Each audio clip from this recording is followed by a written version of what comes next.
All right, just to start, let me put it in context.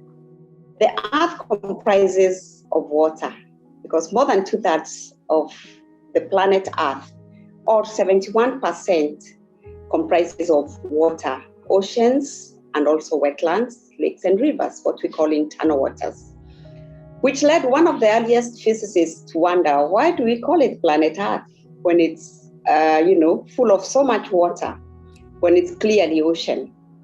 Now, when you come closer now, you realize that the maritime domain, which is what we collectively refer that body of water to, is the livelihood or the cornerstone of the livelihood of humanity, its habitats, its resources, and accounts for transport routes for over 90% of global trade.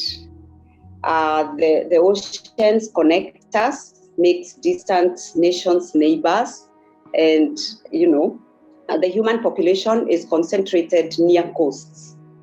Approximately 60% of the human population lives within 100 kilometers of a body of water. The sea is also a very rich source of protein and a depository of immense wealth in terms of energy and also other natural resources. Now, let's get closer home. Africa. Africa is an island continent, and water covers 1/5. Africa covers 1/5 of the Earth, comprising both land and water, with a total length of coastlines ranging more than 39,000 kilometers.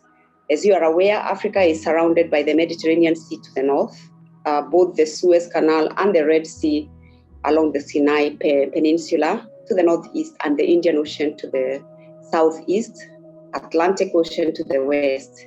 So we can say that Africa is one big island continent. Now, when you get closer, you realize that Africa abuts some of the busiest shipping lanes of communication, transporting a lot of the natural resources across the world. If you look at our strategic position, we are smack between the oil-producing nations, for example, and the oil-consuming nations of the world. So we provide transportation lanes for all the essential products. Other than that, Africa has a lot of capacity in terms of natural resources. You're talking here fishing, you're talking tourism, regional and international trade, and the seas are also a major source of protein for us. So this represents a lot of opportunity for economic growth, particularly in the capacity to develop the blue economy because of those sectors that I've mentioned that are typically associated with blue growth. And this is of very strategic importance to the continent and provides us with opportunities to develop aquaculture, to develop shipping, that's maritime transport, coastal tourism, offshore oil and gas, energy mobilization, fisheries, very, very important, and many other economic-related activities. If you look at the whole blue economy spectrum, it comprises of 87 different activities that we could do in order to secure food security, to secure wealth, to secure job opportunities. It is very unfortunate that while Africa is endowed with all those natural resources that I've mentioned, that are found along or near the coast, the story of the the story of the continent's relationship with the oceans remains tragic, because it's one whose most dominant aspect is images of hundreds drowning as they try to reach Europe in overcrowded boats.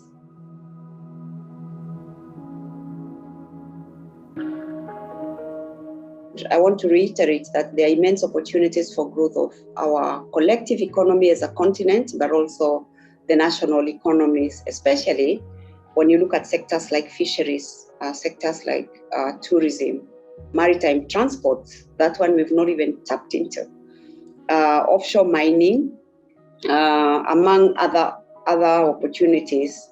And this is even on a broader scale than the opportunities on land, the land economics have given us so far. Now, if I may start on the port and shipping sector, like I said, we've barely scratched the surface. We've got maritime transport corridors that are historical in nature, that served the time when a lot of Africa was colonized. And out of that, we came up with 16 corridors. But of course, that served the interests of our colonizers. We've not improved on those ones, which means, therefore, because they were geared towards extracting a lot of natural resources from the continent to the manufacturing or the industrialization of the West, it means that we do not ourselves, as a continent comprising of many countries, trade with each other. And that represents the biggest loss of opportunities for us. In the resultant environment, therefore, it means that we only have not more than 3% of trade amongst ourselves in terms of world volumes.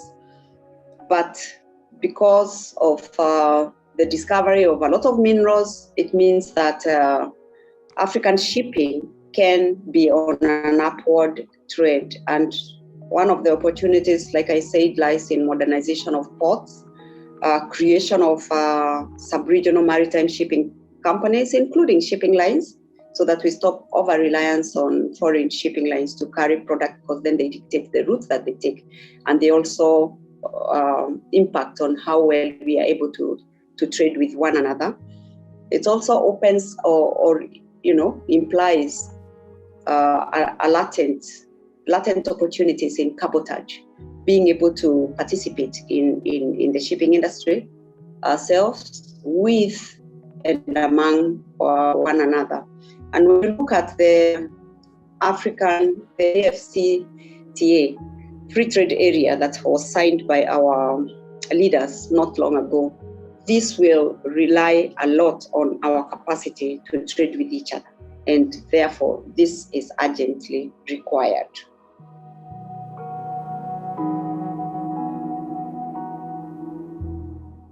Fisheries production from Africa stands at 10 million tons, and we have not been able to develop value addition around that fisheries because it remains artisanal.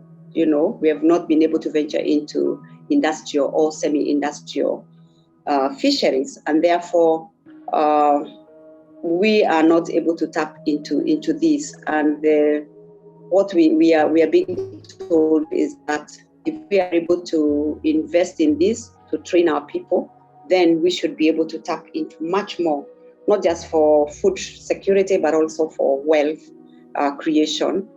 And because of governance issues, not being able to monitor, to create surveillance systems, we are suffering from overfishing by foreign fleets, overcapacity, and also, like I said, poor governance, which threatens the big potential of this fisheries sector.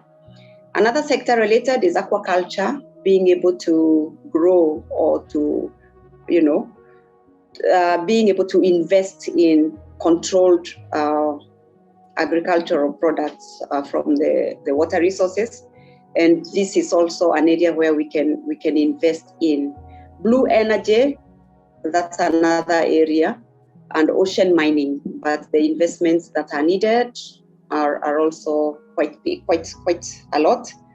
But I believe that there is an opportunity to partner and to get with the right kind of governance, then to bring the right kind of partnerships and investments into those areas. Coastal tourism, also with a big potential, and particularly for employment and also, investment